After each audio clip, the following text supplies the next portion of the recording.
नमस्कार, शाम के 5 बजने को है। बहस का नंबर 1 शो दंगल आप देख रहे हैं। आपके साथ मैं हूं चित्रा त्रिपाठी। बड़ी खबर के साथ दंगल की हम करने जा रहे हैं शुरुआत। आपको बता दें, मुंबई ड्रग केस में शाहरुख खान के बेटे आर्यन खान की जमानत याचिका पर बॉम्बे हाईकोर्ट में सुनवाई लगातार जारी है।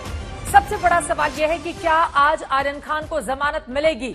इन सब के बीच आर्यन केस में बॉम्बे हाईकोर्ट में आज सुनवाई हो रही है और मुकुल रोहतगी की ओर से लगातार दलीलें दी जा रही हैं। आर्यन की तरफ से दलील दे रहे हैं मुकुल रोहतगी। उनकी ओर से कहा गया है, मेरे मुवक्किल के पास से तो कुछ बरामद ही नहीं हुआ। ड्रग्स लेने के लिए, जांच के लिए कोई टेस्ट नहीं किया गया। इतने दिनों से आखिर क्यों उनको जेल में रखा गया है। पार्टी में तो स्पेशल गेस्ट के तौर पर आर्यन खान बुलाए गए थे, लेकिन उनको गलत तरीके से फंसा दिया गया। ये तमाम बातें मुकुल रोहतगी इस वक्त कोर्ट के भीतर कहते हुए नजर आ रहे हैं। कोई भी व्हाट्सएप चैट क्रूज पार्टी से जुड़े हुए नहीं है। आर्यन केस में बॉम्बे हाईकोर्ट में जो सुनवाई चल रही है, उसमें मुकुल रोहतगी की ओर से ये बड़ी बातें कही गई हैं। उन्होंने कहा है, इस केस में कोई बरामदगी मेरे मुवक्किल के पास से नहीं हुई, सिर्फ अरबाज से ही बरामदगी हुई है। ऐसे में आर्यन को आखिर 23 दिनों से क्यों रखा गया है। अरबाज का बरामदगी से वही इनकार की बात कही गई है। मुस्तफा शेख हमारे संवाददाता जुड़ चुके हैं सीधे बॉम्बे हाईकोर्ट से। मुस्तफा, और क्या क्या दलीलें रखी गई हैं मुकुल रोहतगी की ओर से, किस तरह से, चूंकि इसके पहले भी 2 बड़े वकीलों की ओर से लगातार कोशिश की गई कि आर्यन खान को जमानत मिल जाए, लेकिन निचली अदालतों ने उसे खारिज कर दिया। आज बहुत ज्यादा उम्मीदें हैं। मुकुल रोहतगी की ओर से क्या क्या दलीलें कोर्ट के भीतर दी गई हैं? जी बिल्कुल, मुकुल रोहतगी ने कोर्ट को यही बताया है कि जो सेक्शन लगाए गए हैं आर्यन के खिलाफ, उसकी जो सजा है वो 1 साल की है। साथ ही साथ अगर आर्यन खान ये भी मान ले कि उन्होंने ड्रग्स कंजम्पशन किया है, क्योंकि उनका कोई क्रिमिनल बैकग्राउंड नहीं है, उनको रिहेबिलिटेशन में भेजा जाएगा ज्यादा से ज्यादा। सोशल जस्टिस मिनिस्ट्री जो है उसने रेवेन्यू डिपार्टमेंट को इसी बारे में लिखा हुआ है कि जो फर्स्ट टाइम कंज्यूमर होते हैं, स्मॉल कंज्यूमर होते हैं, उनको कानून गिरफ्तार नहीं करना चाहिए, उन्हें रिहेबिलिटेशन में भेजना चाहिए, सुधार गृह में भेजना चाहिए। इन सारी बातों पर मद्देनजर डाल रहे हैं मुकुल रोहतगी। यही कह रहे हैं कि एक तो आर्यन खान के पास से ड्रग्स मिला नहीं, साथ ही साथ जो व्हाट्सएप चैट्स की बात की जा रही है वो 2018-2019 के व्हाट्सएप चैट्स हैं। अगर मान ली जाए कि व्हाट्सएप चैट्स अभी के भी है, तो वो व्हाट्सएप चैट्स इस बारे में नहीं है कि क्रूज पे जाकर ड्रग्स पार्टी करनी है। तो ये 2 मामलों को एनसीबी मिलाकर एक मामला बनाकर पेश कर रही है, जो कि गलत है। इसीलिए उनका कहना है कि आर्यन खान के खिलाफ कोई केस अभी तक बनता नहीं दिख रहा है और इसीलिए उसे बेल देनी चाहिए। बेल मांगने की कोशिश तो की जा रही है, लेकिन वास्तव में ऐसा होगा क्या? क्योंकि निचली अदालतों में एनसीबी के जो सबूत थे वो पुख्ता पाए गए, इसी वजह से आर्यन खान को बेल नहीं मिली। ऐसे में सुनवाई कितनी देर पहले शुरू हुई है, किस तरह की उम्मीदें आज की जाएं? क्योंकि कहा यह जा रहा है, जैसा कि निचली अदालतों में हमने हर एक का पक्ष सुना था, किस तरह से रखा गया, उसमें एक लंबी प्रक्रिया लग गई। तो क्या बॉम्बे हाईकोर्ट के भीतर भी यही स्थिति बन सकती है मुस्तफा?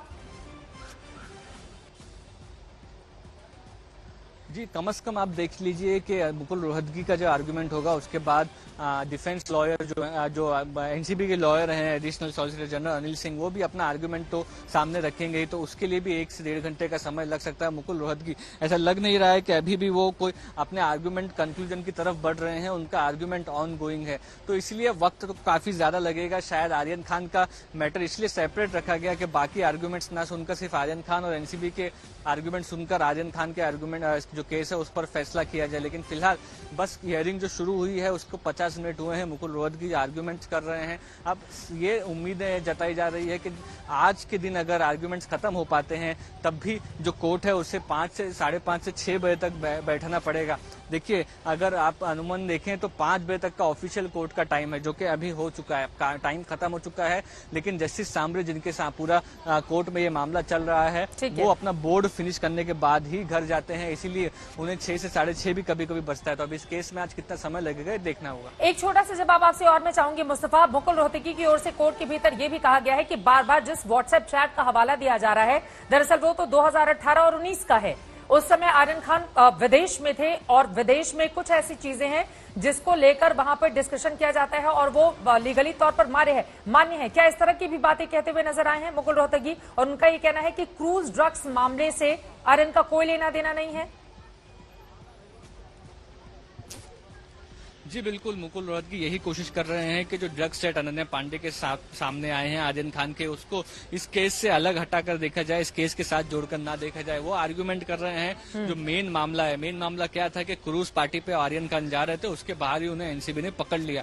उस बारे में कोई व्हाट्सएप चैट नहीं है, उस बारे में ऐसी कोई प्लानिंग नहीं है, इसलिए कॉन्स्पिरेसी का सेक्शन इस पूरे मामले में बनता नहीं है। यही कोर्ट से गुजारिश कर रहे हैं कि इस मामले को इंडिविजुअली देखा जाए, क्रूज के केस के हिसाब से देखा जाए। कंजम्पशन आर्यन खान का नहीं है, पोजीशन आर्यन खान के पास नहीं है, इसलिए आर्यन खान को बेल देना चाहिए। अब 23 दिन उनको जेल के पीछे हो चुके हैं। मुस्तफा शेख लगातार मेरे सहयोगी बने रहेंगे बॉम्बे हाई कोर्ट से, वो आपको पूरी जानकारी दे रहे हैं। उनके पास हम दोबारा चलेंगे, साथ ही बड़े मेहमानों का पैनल भी हमारे साथ जुड़ेगा, क्योंकि सबसे बड़ा सवाल आज ये है कि क्या आर्यन खान को जमानत मिलेगी या फिर नहीं। इसका जवाब तो अदालत से कुछ ही पलों के बाद उम्मीद है मिल जाएगा, लेकिन सवाल एक और है कि क्या आर्यन खान ड्रग केस का पॉलिटिकल ट्रायल हो रहा है। यह सवाल इस ताते है कि सियासत का एक धड़ा आर्यन खान और उनके पिता शाहरुख खान के पक्ष में खड़ा हो गया है। इस केस की जांच कर रहे नारकोटिक्स कंट्रोल ब्यूरो के अफसरों पर साजिश, भ्रष्टाचार और वसूली तक के आरोप लग रहे हैं, जबकि दूसरा धड़ा यह कह रहा है कि दरअसल एक ईमानदार अधिकारी को फंसाने की कोशिश की जा रही है। पूरे मामले में क्या है सच, ये देश के सामने आना चाहिए, लेकिन सबसे बड़ा सवाल आर्यन खान को लेकर आज मिलेगी बेल। ये रिपोर्ट देखिए, उसके बाद करेंगे चर्चा की शुरुआत।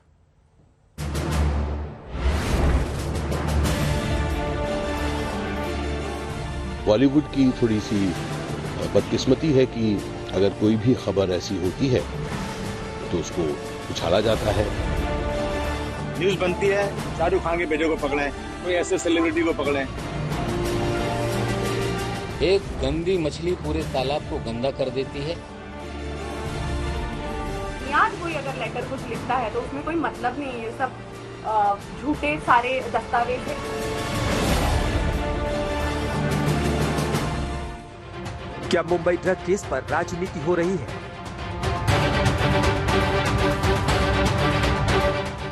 क्या आर्यन खान हाई प्रोफाइल होने की कीमत चुका रहे हैं?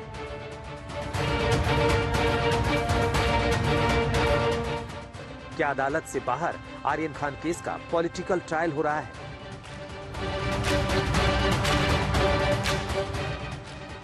ये सवाल यूं ही नहीं उठ रहे। पिछले 25 दिनों से जिस तरह मुंबई क्रूज ड्रग केस में डेवलपमेंट हुए हैं, जिस तरह इस पर सियासत हुई है, उससे तो यही सवाल उठ रहा है कि अगर इस केस में शाहरुख खान के बेटे आर्यन ना होते तो भी क्या इसकी इतनी ही चर्चा होती? ड्रग्स जो है वो पूरे देश में है, हर जगह पर है। बॉलीवुड की थोड़ी सी बदकिस्मती है कि अगर कोई भी खबर ऐसी होती है तो उसको उछाला जाता है, उसको सुर्खियां की जाती हैं, और यही केस हो रहा है उनके केस में। 2 अक्टूबर को मुंबई में क्रूज पर एनसीबी की टीम ने छापा मारकर ड्रग्स रैकेट का पर्दाफाश किया था। इसमें आर्यन खान और उनके दोस्त अरबाज मर्चेंट समेत 8 लोगों की गिरफ्तारी हुई थी। एक तरफ एनसीबी गिरफ्तारियों में जुटी थी, दूसरी तरफ राजनीति अपना काम कर रही थी। पहले वाले का नाम है केपी गोसावी। जो दूसरा वाला व्यक्ति है जो अरबाज को ले जा रहा है, उसका नाम है मनीष भानुशाली। ये भी एनसीबी का अधिकारी नहीं है। मनीष भानुशाली के फोटो अमित शाह जी के साथ है। मनीष भानुशाली के फोटो देवेंद्र फडणवीस के साथ है। गोसावी और भानुशाली को किस अधिकार में बुलाया गया, इस सवाल को मैं पूछ रहा हूं। एनसीपी तो शुरू से एनसीबी को ही सवालों के कटघरे में खड़ी कर रही है। एनसीपी का कहना है कि आर्यन खान के बहाने शाहरुख खान पर निशाना साधा जा रहा है। अब कांग्रेस और समाजवादी पार्टी भी एनसीपी के सुर में सुर मिला रही है। जो एनसीबी कर रही है ना, वो ज्यादातर जो लोग हैं इसको पब्लिसिटी ज्यादा कर रहे हैं। ऐसे मुंबई में ही कम से कम ऐसे जबरदस्त लोग हैं जो नशे का काम करते हैं, लेकिन वो स्लम में है, झोपड़पट्टी में है, गरीब है, उनको पकड़ने से न्यूज बनती नहीं। न्यूज बनती है शाहरुख खान के बेटे को पकड़ें, कोई ऐसे सेलिब्रिटी को पकड़ें, तो ये इसमें इश्तेहार ज्यादा हो रहा है, काम कम हो रहा है। जो उनका प्रमुख गवाह है वो भगोड़ा घोषित हो चुका है। इसके अलावा फ्लेचर का नाम जिस तरह से सामने आया, नवाब मलिक की आप सारे उनके ट्वीट उठा करके देख लिए। एक ही गवाह को इस तरह के तमाम मामलों में गवाह बनाया जाना साफ साफ साबित करता है कि कहीं न कहीं कॉन्स्पिरेसी है। ऐसे में इसकी निष्पक्ष जांच होनी चाहिए और मैं महाराष्ट्र सरकार से अनुरोध करता हूँ कि SIT गठित करें और इसकी जांच करें। एनसीबी अभी मुंबई ड्रग केस में जांच आगे बढ़ा ही रही थी कि एनसीबी अफसर समीर वानखेड़े खुद सवालों के घेरे में आ गए। उनकी जाति और मजहब तक को सियासी मैदान में घसीट लिया गया। फर्जी कागजात पर नौकरी लेने तक के आरोप लगाए गए। केस मुंबई में छोड़कर समीर वानखेड़े को दिल्ली एनसीबी दफ्तर का चक्कर लगाना पड़ गया। आज वो जो समीर वानखेड़े जी वहाँ के हीरो बने हुए हैं, सत्यमेव जयते ट्वीट करते हैं, तो सांझ को आज किया, तो आज वो यहाँ पे आए हुए हैं दिल्ली, तो किस कारणवश आए हैं? शायद यही सच्चाई है कि जो जो चीजें उजागर हो रही हैं, जो एक्सटॉर्शन रैकेट चल रहा था, जो आज एक लेटर के माध्यम से, एक विसल ब्लो के माध्यम से भी सामने आया कि 26 ऐसे केसेस हैं जहां पे लोगों को फंसाया गया है, तो ये तो सच्चाई जनता के सामने आना जरूरी है। कोई भी घर पे बैठ के लिख सकता है ऐसे खत, अगर उस खत पे किसी का नाम नहीं है और अगर उसमें कोई भी किसी का क्लेम नहीं है, किसी इंसान का, बेबुनियाद कोई अगर लेटर कुछ लिखता है तो उसमें कोई मतलब नहीं है। ये सब झूठे सारे दस्तावेज है, इसका कोई महत्व नहीं है। मुंबई क्रूज ड्रग केस अदालत में है तो इससे जुड़े जोनल डायरेक्टर समीर वानखेड़े और उनकी टीम की साख सियासत की बिसात पर बिक चुकी है। सच्चाई क्या है इसका पता तो जांच के बाद ही सामने आएगा। आज तक ब्यूरो। जांच लगातार जारी है, लेकिन इस पूरे मामले में अब 3 पक्ष निकलकर सामने आए। एक तरफ क्या आर्यन खान को बेल मिल जाएगी या फिर जेल में ही उनको कुछ और दिन गुजारने होंगे। वहीं समीर वानखेड़े को लेकर बहुत सारे सवाल खड़े हो रहे हैं, क्योंकि उनके ऊपर जो आरोप लग रहे हैं वो मामला बेहद गंभीर हो जाता है। और क्या पूरे मामले का पॉलिटिकल ट्रायल भी शुरू हो चुका है और सब इसमें अपने हाथ को धो लेना चाहते हैं? कई ऐसे सवाल हैं जिनका जवाब तलाशने की हम कोशिश करेंगे। खास मेहमान हमारे साथ जुड़ चुके हैं, उनका परिचय आपसे करवा देती हूं। उज्जवल निकम साहब हमारे साथ जुड़े हुए हैं, स्पेशल पब्लिक प्रोसिक्यूटर है। आपका बहुत स्वागत है सर। इसके साथ ही भारतीय जनता पार्टी की ओर से राजीव पांडे हमारे साथ जुड़ चुके हैं, जो कि आप स्पोक्स पर्सन है बीजेपी के। एंड्रिया डिसूजा हमारे साथ जुड़ी हुई हैं, एक्टिविस्ट के तौर पर आप एक्टर भी हैं। नसीर अब्दुल्ला साहब जो कि एक्टर हैं, राजधानी दिल्ली से हमारे साथ जुड़े हुए हैं, लगातार आर्यन का पक्ष वो रखते रहे हैं। एलन राव साहब फॉर्मर डीसीपी हैं दिल्ली के, वो भी हमारे साथ जुड़े हुए हैं। एनसीबी में भी हमने देखा था कि किस तरह से उनका बड़ा रोल बीते दिनों सामने आया था। मुकेश त्यागी एक्टर हैं, वो हमारे साथ जुड़े हुए हैं, वो भी एनसीबी की ओर से अपनी बात रखेंगे। आशुतोष श्रीवास्तव हमारे साथ जुड़े हुए हैं, वरिष्ठ वकील हैं सुप्रीम कोर्ट के, वो भी हमारे साथ जुड़े हुए हैं। लेकिन सबसे पहले उज्जवल निकम साहब, शुरुआत में आपसे ही करना चाहूंगी, क्योंकि पूरे मामले में एक तरफ एनसीबी के अधिकारियों की ओर से रिया केस का हवाला देते हुए दलील दी गई है कि देखिए रिया मामले में बॉम्बे हाईकोर्ट की ओर से कहा गया था कि अगर ड्रग्स से जुड़ा हुआ कोई मामला है तो वो सब कुछ गैर जमानती है, इस वजह से आर्यन खान को भी जमानत नहीं दी जाए। जबकि मुकुल रोहतगी की ओर से भी लगातार दलीलें दी जा रही हैं और उनका ये कहना है कि दरअसल जिस व्हाट्सएप चैट को आधार बनाया जा रहा है वो 2018-19 के हैं, मौजूदा ड्रग्स क्रूज पार्टी से उसका कोई लेना देना नहीं है। ऐसे में आज आर्यन खान के लिए किस तरह की उम्मीद की जाए? चित्रा जी, मैं एक कानून का विद्यार्थी होने की हैसियत से ये बात साफ करना चाहता हूं कि कोर्ट क्या फैसला करेगी ये अंदाज तो मैं नहीं कर सकता हूं, लेकिन एक बात जरूर कहूंगा कि जिस प्रकार इस मामले में पूरी तरह से सियासत चल रही है और सियासत आगे चल के बहुत इस प्रकार ये मोड़ पे आ गई है कि गवाह ने मोड़ जाना, गवाहदार ने एलिगेशन करना और उसके बाद जांच अधिकारी ने बार बार सोशल मीडिया प्रेस कॉन्फ्रेंस लेना, ये पूरे मामले के लिए ठीक नहीं है। बिल्कुल। अगर कोई किसी को किसी के बारे में कोई ऑब्जेक्शन होगा तो ऑब्जेक्शन वो न्यायपालिका में उठा सकता है, लेकिन मीडिया उसके लिए कोई रास्ता नहीं है। तो मुझे लगता है ये गंभीरता से बात लें। जहां तक आपका सवाल है कि व्हाट्सएप चैट, मैंने प्रमोद महाजन की हत्या का जब मामला चलाया था उसमें भी एक प्रवीण महाजन ने प्रमोद महाजन को हत्या के 2-4 दिन पहले ही एक थ्रेटनिंग मैसेज भेज दिया था और उस थ्रेटनिंग के मैसेज के आधार पर यह हमारा दावा था, क्योंकि वो मामला मैंने ही चलाया था ट्रायल कोर्ट में, कि प्रवीण महाजन ने प्रमोद महाजन की हत्या ये पूरे सोच के की है और ये प्रीमेडिएटेड मर्डर है। लेकिन प्रवीण महाजन की तरफ एक एक्सपर्ट को एग्जामिन किया गया और उन्होंने कोर्ट में बता दिया, प्रूव कर दिया कि एसएमएस ये इलेक्ट्रॉनिक डिवाइस से आता है, इससे वो फैब्रिकेट भी हो सकता है। इस प्रकार इलेक्ट्रॉनिक डिवाइस की जहां तक व्हाट्सएप चैट है, उस व्हाट्सएप चैट के लिए जांच एजेंसी को क्या कोरॉबरेटिव मटेरियल मिला है ये अब तक सामने नहीं आ सका। बिल्कुल। इसलिए कानूनी राय में इस पर नहीं दे सकता हूं। क्या व्हाट्सएप चैट ही सिर्फ एविडेंस है?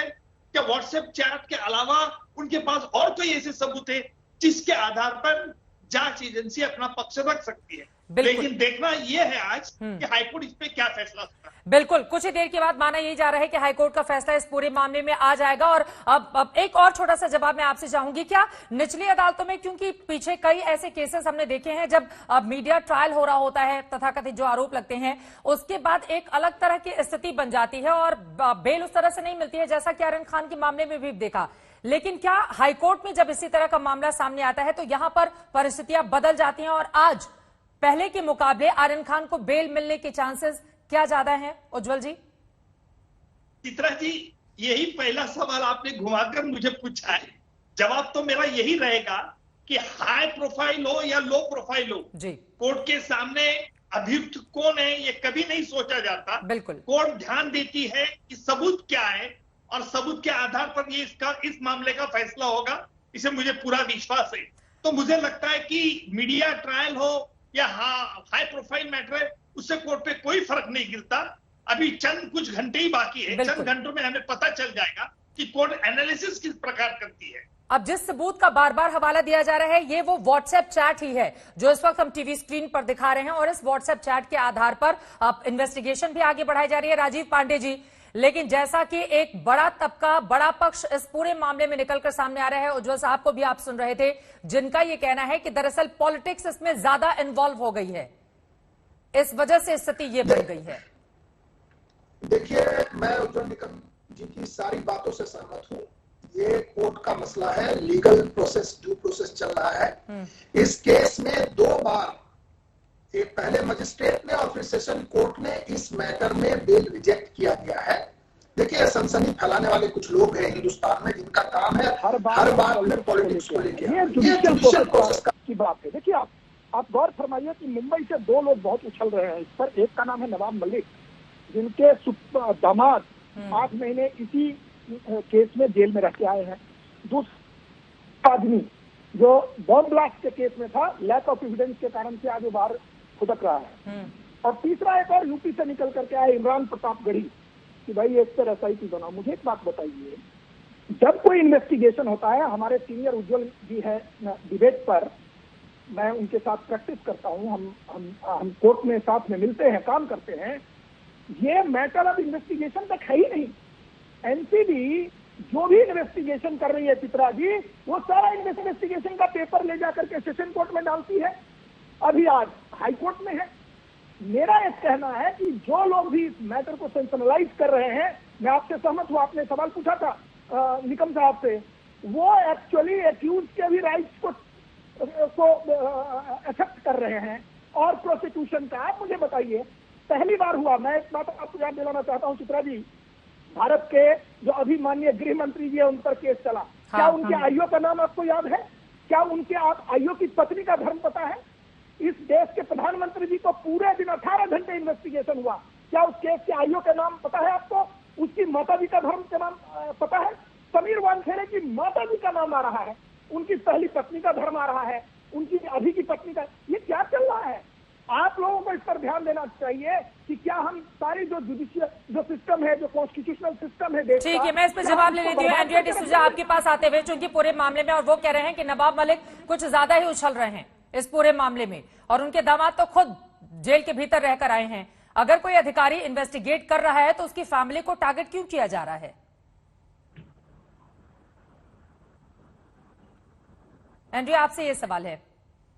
जी चित्रा, सबसे पहले अगर उन पे एक उंगली उठाया जा रहा है तो अगर वो सही है तो क्यों उनको डर क्या है, किस बात का?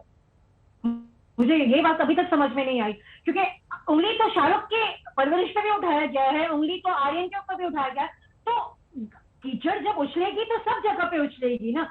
अगर समीर सही है, अगर उन्होंने कोई गलती नहीं की है, तो अगर उन्हें सबूत पेश करना है तो क्या गलत है, क्या प्रॉब्लम क्या है इस बात का?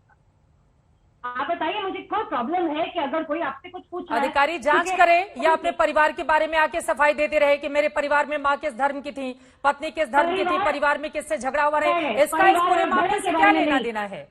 इस मामले को क्यों उछाला जा रहा है? बात एक बात पे हो रही है कि समीर वानखेड़े ने अपना सर्टिफिकेट पोस्ट करके एग्जामिनेशन और एंट्री दी है अपने पोस्ट के लिए, तो इस चीज पे सवाल उठाए जा रहे हैं। अगर उस चीज पे सवाल उठाए जा रहे हैं तो उन पे जरूर नवाब मलिक के पास इतने सारे सबूत होंगे कि वो ऐसे कोई भावा नहीं बात नहीं। एलन राज साहब, हाँ ठीक है। एलन राज साहब, अब क्या एनसीबी के सामने और जो दिल्ली में भी बैठे सीनियर अधिकारी हैं उनके सामने अब कई तरह की चुनौतियां पैदा हो गई हैं, क्योंकि एक तरफ अब समीर वानखेड़े के ऊपर लगे हुए आरोपों को भी एनसीबी को गलत बताना होगा अगर वो झूठे आरोप लग रहे हैं, वहीं दूसरी तरफ आर्यन खान मामले, चूंकि हाई प्रोफाइल ये केस है, पूरे देश की दुनिया की निगाह इस पर जुड़ी हुई है, बहुत सारे सवाल एनसीबी को लेकर भी उठ रहे हैं, दूसरे पक्ष को लेकर भी उठ रहे हैं, तो यहां से दोहरी चुनौती है क्या एनसीबी के सामने अब? है क्योंकि जब ऐसे केस कंट्रोवर्शियल केस हो जाते हैं और इसमें पॉलिटिसाइज किया जाता है, इस केस को बहुत ज्यादा पॉलिटिकली अफेक्टेड किया जा रहा है, तो ऐसे में एनसीबी के लिए डेफिनेटली कोई प्रॉब्लम आई गई है। और ये प्रॉब्लम अगर कोई एलिगेशंस हैं तो इसमें साइड में इन्वेस्टिगेशन या इंक्वायरी होने के बाद में उसको क्लियर किया जा सकता है। और जब इंक्वायरी होगी, लेकिन एक बात सत्य यह है कि कोई ऑफिसर है अगर अपने काम में लगा हुआ है, उसको ऐसे उसका ध्यान भटकाया जा रहा है, उसके परिवार के बारे में बात की जा रही है, उस पर लांछन लगाए जा रहे हैं, झूठे हो सत्य हो वो बात अलग है, लेकिन ऐसे मौके पर जबकि वो एक अहम केस की इन्वेस्टिगेशन में लगे हुए हैं, उनको ऐसे डिस्टर्ब किया गया है और डाइवर्ट किया जा रहा है उनका माइंड को, उनको दिल्ली आना पड़ा बॉम्बे को छोड़कर। और ये सब बताने के लिए कि मैं बेगुनाह हूं और जो भी है, अब आगे जो अगर ये हो सकता है एनसीबी इस बारे में कोई एक इन्वेस्टिगेशन या इंक्वायरी शुरू करे, ताकि वो उसको क्लैरिफाई करना भी जरूरी है, क्योंकि एलिगेशन आए हैं और ये एलिगेशन किसी पॉलिटिकल पार्टी से और दूसरे लोगों से आए हैं, तो उनको जवाब देना भी बहुत बनता है। और इसमें इंक्वायरी अगर नहीं की गई है तो भी एक दिक्कत आएगी कि अगर इसमें इंक्वायरी नहीं की गई है, जानबूझकर नहीं की गई है, तो एलिगेशंस और बढ़ सकते हैं। नहीं, लेकिन एक साल पुरानी चैट को आधार बनाकर वो 23 दिन से हिरासत में जेल के भीतर हैं, तो ये इसको लेकर भी तो सवाल खड़े हो रहे हैं ना। बिल्कुल नहीं, कि मतलब ड्रग का क्या हाल है हिंदुस्तान में, ये बताने की जरूरत नहीं है। जो बड़ी बड़ी मछलियां होती है, जो सप्लायर्स होते हैं, उन पर लगाम लग नहीं पाती, और जहां से 6 ग्राम 10 ग्राम की बरामदगी होती है वो लोग जेल के भीतर। ये बिल्कुल सही है कि उनके खिलाफ भी कड़ी कार्रवाई होनी चाहिए, लेकिन जो सप्लाई ग्रुप है उस पर कभी बड़ी कार्रवाई होते हुए देश ने देखा नहीं है। ये जो इन्वेस्टिगेशन चल रही है, जो एनसीबी ने बताया है कि हम इन्वेस्टिगेशन कर रहे हैं, इनिशियल स्टेज ऑफ इन्वेस्टिगेशन है, और इसीलिए उन्होंने अपोज किया कि बेल ना दी जाए ताकि उसकी इन्वेस्टिगेशन हम पर ना हो और आगे तक पहुंचने में उनको कामयाबी मिले। ठीक है, ये इसीलिए उन्होंने रिक्वेस्ट किया कि अभी इसी स्टेज पर बेल ना ली जाए और उसके बाद जब पूरी इन्वेस्टिगेशन हो जाए तब बेल पे उतार दिया जाए। नासिर अब्दुल्ला जी, चूंकि गवाहों को प्रभावित करने की कोशिश की जा रही है पूरे केस में, अगर देखा जाए तो एनसीबी ने यही दलील रखी है कि अगर बाहर आ जाएंगे आर्यन तो फिर स्थिति उलट हो सकती है और ट्रांसपेरेंट जांच के लिए बहुत जरूरी है कि उनको बेल नहीं दी जाए। नासिर अब्दुल्ला जी कह तो ये रहे हैं कि, लेकिन मैं इस बात से नहीं मानता कि अगर उनको बेल मिल जाएगी तो उनको कोई अपना मुश्किल होगी, क्योंकि सब कुछ मालूमात उनको पहले से एडवांस में हो चुकी है। ये हल्के हल्के जिसको बोलते हैं ना, स्क्रू को टाइट कर रहे हैं। अब ये भी दिखा रहे हैं, फिर वो भी दिखा रहे हैं, फिर व्हाट्सएप की चैट, ये वो। मैंने अच्छा एक चीज आपसे मैं रिक्वेस्ट में करना चाहूंगा, आपने औरों को वक्त अपना दिया है, तो मुझे भी उतना ही वक्त अंदाजन दे दीजिएगा बगैर टोके। Thank you. तो पहले मुझे लग रहा था कि दाल में कुछ अपना काला है, जैसे जा रही थी इन्वेस्टिगेशन। बाद में मुझे दिखाई दे रहा है कि दाल काफी काली पड़ रही है। मैं आपको समझाता हूं अभी। आर्यन जो हैं, वो जो जब ये कि मेंढक जब मतलब ये कि पैदा होता है तो उसका जो साइज होता है वो इतना होता है, उसको अंग्रेजी में बोलते हैं टैडपोल, एक छोटी सी मछली होता है, बाद में वो मेंढक बनता है। तो आर्यन जो है वो एक्चुअली टैडपोल है, इतनी सी मछली, उसको ले जाकर इतना बड़ा ये अपना ये आइटम नंबर कर रहे हैं और उसका शोषण कर रहे हैं कि ये हो रहा है, वो हो रहा है, और इसको यहां ले जा रहे हैं, वहां ले जा रहे हैं, और ये था वो था। और जो सप्लायर लोग हैं, जो कि ऑक्टोपस होता है जिसकी 8 जो टांगे होती हैं, वो अपना चुपचाप अपना भाग जाएगा। तो इन्वेस्टिगेशन की शुरुआत, तो आप क्या ये कह रहे हैं कि चूंकि पिता का नाम बहुत बड़ा है, इस वजह से बच्चे के खिलाफ कुछ होना नहीं चाहिए? आपने कहा था मुझे बोलने देंगे, ठीक है, लेकिन भाषण देने के लिए नहीं कहा था, बोलने के लिए कहा था, भाषण देने के लिए नहीं। मैं वापस लेता हूं, मैं दूसरी बात बोलता हूं, मैं दूसरी बात बोलता हूं, मैं दूसरी बात बोलता हूं, मैं दूसरी बात बोलता हूं। वेंकटे साहब को समन किया गया है कि यहां आओ, समझाओ, क्योंकि उनके ऊपर आंच है। और ये जो गोसावी साहब है जो गुंडे टाइप के लगते हैं, ये जानकारी कहाँ से मिली कि उनको समन किया गया है? बड़े चक्कर निकले हैं। आपको किसने दी जानकारी? मालूम है? हाँ। आपने कहा था टोकेंगे नहीं, आपने कहा था टोकेंगे नहीं, मुझसे डरिए मत, मैं कोई बड़ा आदमी नहीं हूं, मैं किसी पार्टी के साथ नहीं हूं, आप किसी आपसे डरने की मुझे क्या जरूरत है? आज आर्यन खान को क्या मिलेगी बेल, इसी मुद्दे को लेकर दंगल में लगातार हमारी चर्चा जारी है। आर्यन खान बीते 3 हफ्ते से सलाखों के पीछे हैं। निचली अदालत से बार बार उनकी बेल रिजेक्ट हुई, जिसके बाद बॉम्बे हाईकोर्ट में सुनवाई लगातार जारी है। नासिर साहब, आपकी बात को बीच में रोकना पड़ा था, उसके बाद मुकेश त्यागी जी मैं फौरन आपके पास आऊंगी, नहीं आ पाई थी, और हमारे साथ वरिष्ठ वकील भी जुड़े हुए हैं, आशुतोष श्रीवास्तव जी। लेकिन नासिर साहब, चूंकि ड्रग्स के खतरे से लड़ने के लिए एक सरकारी एजेंसी, एक अधिकारी जो लगातार कोशिशें कर रहा है, उसी की काया पलट कर देना चाहते हैं आप लोग, उसी के ऊपर इतने सारे इल्जाम लगा दो कि वो पारदर्शी तरीके से काम ही ना कर पाए। क्या इस तरह की कोशिशें भी की जा रही हैं? मुझसे पूछ रही हैं? जी, आप ही से पूछ रही हूं। ठीक है, राइट। ये इल्जाम मैंने नहीं लगाए, अब निकल रही है। बाय चांस किसी ने कुछ बातें उनकी सुन ली थी, उसने रिपोर्ट की है, एफिडेविट दिया है, जिसकी बुनियाद पे सचिन वेंकटे को बुलाया गया है दिल्ली के पूछताछ के लिए। क्या चक्कर है, क्या कर रहे हो तुम? और ये काफी अरसे से हो रहा है। बॉलीवुड पहले से आने का प्लान था दिल्ली का, मतलब डाला जा रहा है। सुशांत सिंह के टाइम पे, सुशांत सिंह के टाइम से इतनी कीचड़ डाली है लोगों ने, इतनी कीचड़ डाली है कि भारत का बेटा था, ये था, ड्रग्स लेता था, ठीक है, गया ना गया, लेकिन उसको बना दिया आपने संत ज्ञानेश्वर और बाकी लोगों के, भाई तू ये है, विष कन्या है, 17 करोड़ लिए थे। इतनी गंदी गंदी झूठी झूठी बातें, कुछ नहीं निकला। लेकिन बॉलीवुड को बदनाम करना था। लाखों करोड़ों लोग बॉलीवुड के लिए काम करते हैं, लाइट डिपार्टमेंट में, मेकअप डिपार्टमेंट में, मतलब कंस्ट्रक्शन में, डायरेक्शन में, सारी कीचड़ उस पर डाल रहा है। ये मुझे सोची समझी साजिश लग रही है। It is very bad taste and I want Aryan to get bail. Aryan के अलावा 20 और लोग भी तो हैं, सारे तो बॉलीवुड से ताल्लुक नहीं रखते हैं। आर्यन के अलावा तो बाकी लोग भी हैं, सारे तो ताल्लुक नहीं रखते हैं बॉलीवुड से, तो उनके बारे में वो सभी लोग लेकिन बॉलीवुड से ताल्लुक नहीं रखते हैं। तो सिर्फ बॉलीवुड को बदनाम करने की बात कहां से आ गई? बाकी लोगों को भी तो गिरफ्त में लिया है एनसीबी ने, तो फिर सिर्फ बॉलीवुड को बदनाम करने की बात कहां से आ गई? बॉलीवुड के पीछे ही लगे हैं। ड्रग्स सिर्फ बॉलीवुड में नहीं है, पूरे हिंदुस्तान में है ड्रग्स, पूरे हिंदुस्तान में है। ये सरकार को मालूम है, लेकिन सिर्फ बॉलीवुड पे डाल रही है। बॉलीवुड को बदनाम करने की साजिश है ये, बात है। और बार बार बॉलीवुड को लपेटे में ले लिया जाता है। बात होती है छोटी सी, खूब बढ़ा चढ़ाकर देश के सामने रखा जाता है कि सभी लोग यहाँ पर नशेड़ी हैं। ठीक है, जवाब दीजिए उनके आरोपों पर। चल रही है 2 सालों से ऐसा। देखिए ऐसा है, नहीं देखिए ऐसा है कि किसी को पर्टिकुलर को टारगेट किया जा रहा है या उसको बदनाम किया जा रहा है, मुझे लगता है, या इसको रिलीजन से जोड़ना या फिर पॉलिटिसाइज करना, मुझे लगता है ये सब at this point of time ये बिल्कुल गलत है। और हमें सिर्फ जो पर्टिकुलर केस इन हैंड जिसकी हम बात कर रहे हैं उस पर ध्यान देना चाहिए। और अगर हम इस केस की बात करें तो देखिए, बेल देने या नहीं देने में कोर्ट को जो है यही देखना है कि कस्टोडियल इंटरोगेशन की अब जरूरत है आर्यन खान को या नहीं है। अगर कोर्ट को लगता है कि कस्टोडियल इंटरोगेशन की जरूरत अब नहीं है, चूंकि इंटरोगेशन जो होना था, इन्वेस्टिगेशन वो हो रहा है और आगे चार्जशीट भी फाइल होगी और इसको कस्टडी में रख करके इन्वेस्टिगेशन की जरूरत नहीं है, या ये बाहर जाकर के जो है किसी विटनेस को, एविडेंस को इन्फ्लुएंस नहीं कर सकता है या नहीं करेगा, और हो सकता है कुछ सर्टेन टर्म्स एंड कंडीशंस लगाकर कोर्ट सोच सकता है ग्रांट करने के बारे में। ठीक है। लेकिन अगर कोर्ट को ये लगता है कि प्राइमा फेसी एविडेंस जो है अब तक के इन्वेस्टिगेशन से वो बहुत ही साफ तौर पे हैं, बहुत ही क्लियर हैं, या फिर ये बाहर जाकर के एविडेंस को टैंपर करेगा या फिर आगे इन्वेस्टिगेशन में प्रॉब्लम आएगी, तो उस केस में कोर्ट हो सकता है और स्ट्रिक्टर कंडीशंस लगाए या मना कर दे बेल देने से। तो ये अभी देखना होगा कि कोर्ट में क्या क्या डॉक्यूमेंट्स हैं, एविडेंसेस हैं जिसके आधार पे, और अब तक क्या इन्वेस्टिगेशन रिपोर्ट सबमिट किया गया है जिसके आधार पे अब कोर्ट इसको डिसाइड करेगा। सबसे बड़ी बात तो उस व्हाट्सएप चैट को ही आधार बनाकर एनसीबी अपनी बात कहती हुई नजर आ रही है कि अंतर्राष्ट्रीय गिरोह से संपर्क हो सकते हैं और उसको आधार बनाया जाए। हमें नेटवर्क खंगाला है। आज 23-24 दिन हो गए, एनसीबी के सारे जितने भी डिटेल्स होंगे वो तो एनसीबी के पास होंगे, जितने लोगों से बातचीत की गई होगी, सभी को पकड़िए, किसने मना किया? जी जी बिल्कुल। देखिए, एक व्हाट्सएप चैट की बात चल रही थी कि व्हाट्सएप चैट जो है वो एविडेंस एडमिसिबल है, नहीं है।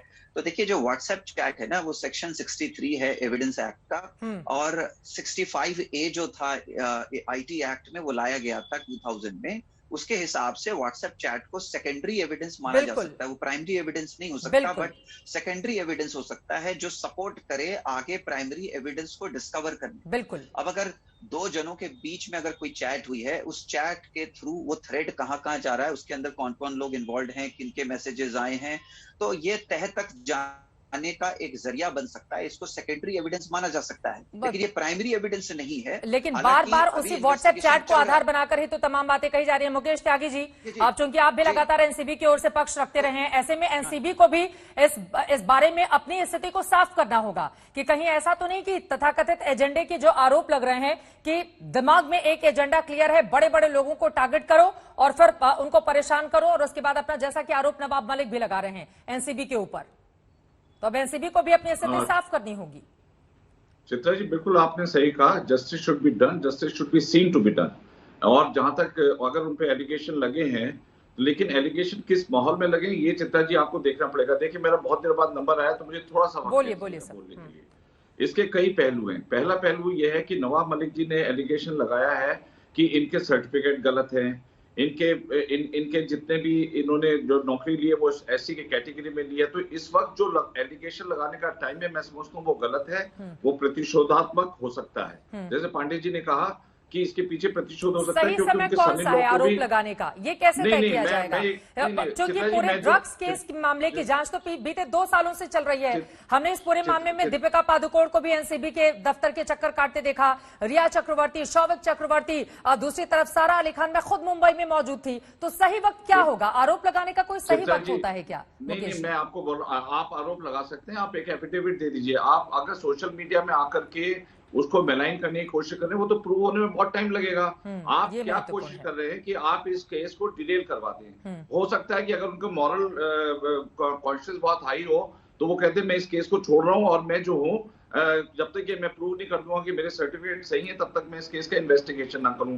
तो ये एक सोची समझी साजिश भी हो सकती है, ताकि जो वानखेड़े जो बहुत ही मजबूती से लगे हुए इन्वेस्टिगेशन को 6 महीने का टाइम बचा है, और उनका अगर आप करियर देखिए, IB, DRI director revenue intelligence और एनआईए, इन सब में पोस्टिंग उसी व्यक्ति की होती है जिसके बहुत क्लीन ट्रैक रिकॉर्ड होता है। आप उठा के देख लीजिए।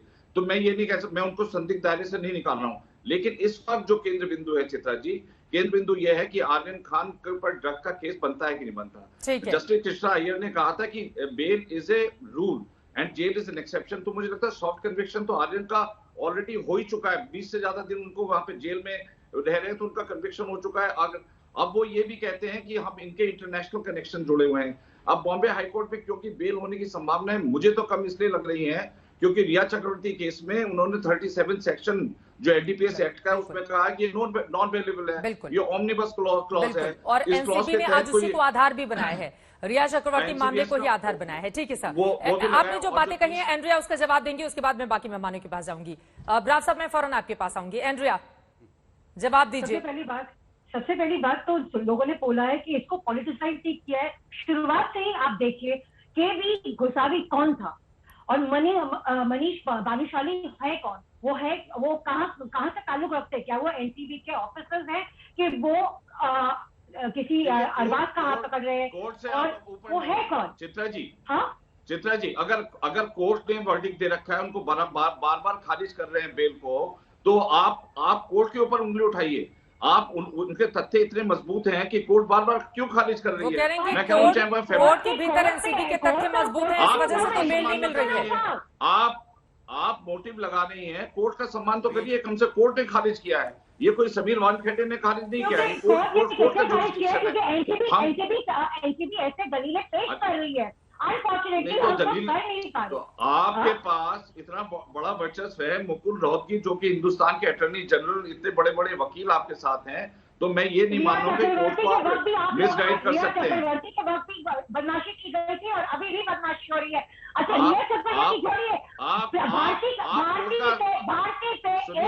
सुनिए, आप मेरा आपसे अनुरोध ये है कि आप इनडायरेक्टली डायरेक्टली कोर्ट पे लांछन लगा रही हैं, आप इनडायरेक्टली कोर्ट पर लांछन। चलिए ठीक है, इसको इस तरह से इतना हल्का नहीं बनाते हैं, थोड़ा आगे बढ़ते हुए। ठीक है, मैं समझ गई। राजीव पांडे जी, सीधे आपका रुख करते हुए, देखिए एनसीबी को भी और एनसीबी के अधिकारियों से भी क्या गलती हुई है, क्योंकि ये जो किरण गोसावी का नाम सामने आ रहा है, जिसकी सेल्फी इतनी देश भर में चर्चा में रही है, एनसीबी के दफ्तर में वो आराम से पहुंचता है। आर्यन खान जो कि कस्टडी में होते हैं एनसीबी अधिकारियों की, उनसे वो फोन पर आराम से किसी से बातचीत कराता है। तुम होते कौन हो? तुम कैसे एनसीबी के दफ्तर के भीतर आ सकते हो? तुम्हारी क्या पोजीशन है? तो आखिर उसको इतने अच्छे से एक्सेस क्यों मिल गया कि वो आर्यन खान के पास बिल्कुल करीब में बैठकर बातें करता रहा, वो फोन पर बातचीत करवाता रहा? देखिए चित्रा जी, आप बार बार जो एक सवाल उठा रहे हैं, ये जो एनसीबी का ये जो नारकोटिक्स जो एक्ट है या जो टेरर का एक्ट है, इसमें ये लोग अपने मुखबिर भी रखते हैं। देखिए, मैं आर्यन खान के केस में क्या चल रहा है हाईकोर्ट में, लॉयर हूं, मुझे सब पता है, लेकिन मैं उस लीगल प्रोसेस पे कमेंट नहीं करना चाहता। मुखबिर क्या फोन पे बात करवाता है कि रुको तुम्हारे घर पे फोन करवा देता हूं मैं? मुखबिर ऐसा होता है क्या? नहीं, सुनिए मेरी बात। आप, मेरा कहना है कि अभी बार बार ये लोग कह रहे हैं वानखेड़े डर गए, वो दिल्ली चले गए। भैया, वो देश के एक अधिकारी है, उनको किस आधार पे बुलाया गया नहीं बुलाया गया, इसका ना तो मेरे पास इंफॉर्मेशन है ना आपके पास। आप बार बार 23 दिन की बात कर रहे हैं। इस देश में हजारों ऐसे केस हैं, आपको भी पता है और मुझे भी पता है कि किसी एक पोस्ट लिखने के लिए भी लोगों को 3-3 महीने जेल में रखा, तब तो कोई डिबेट नहीं चली। इस देश में एक आर्मी के ऑफिसर को 8 साल तक जेल में रखा और वो आज बेल पर है, कुछ नहीं है उनके खिलाफ एविडेंस। एक साध्वी को आप जेल में ले जाकर के रखते हैं, लेकिन तब चित्रा जी नहीं बोलेंगे कि 8 साल से उसको क्यों मत रखा। चित्रा जी तब बोलेंगे कि 23 दिन चुकी है। देखिए, मैं तो आर्यन खान को बेल मिल रहा है नहीं मिल रहा, उस पर मेरा कोई कमेंट नहीं है। बीच में मत बोलो mister Abdullah, please keep quiet. What I am saying, bail देना और नहीं देना कोर्ट का प्रेरोगेटिव है। और बार बार जो आप लोग कह रहे हैं, अरे मैंने आपसे सवाल राजीव पांडे जी ये पूछा, एनसीबी के दफ्तर में इतनी आसानी से एक्सेस कैसे मिल जाता है? ठीक है, और वो बातचीत करवाता है, उसके खिलाफ कोई कार्रवाई नहीं होती है। मेरा तो सवाल ही अलग था ना। आप कहा आप पूरे इतिहास को निकाल कर ले आए। जो भी मुद्दा होता है वर्तमान को, उसको लेकर हम लोग डिबेट करते हैं। इतिहास के मुद्दों को उठाकर डिबेट करने का कोई मतलब नहीं है। अभी तो सवाल यह है कि अगर उस शख्स के पास से ड्रग्स की बरामदगी नहीं हुई है, तो 20 दिन से ज्यादा वक्त से वो जेल के भीतर है, तो जो बड़ी बड़ी मछलियां हैं वो पकड़ में क्यों नहीं आती हैं? उनको क्यों छोड़ दिया जाता है? मेरा सीधा सा सवाल ये है। ठीक है, एलन राव साहब, एक छोटा सा जवाब मैं आपसे चाहूंगी। एलन राव साहब, ठीक है, मैं समझ गई राजीव जी आपकी बात। एलन राव साहब, अब आगे पूरे मामले को किस तरह से बढ़ता हुआ आप देख रहे हैं?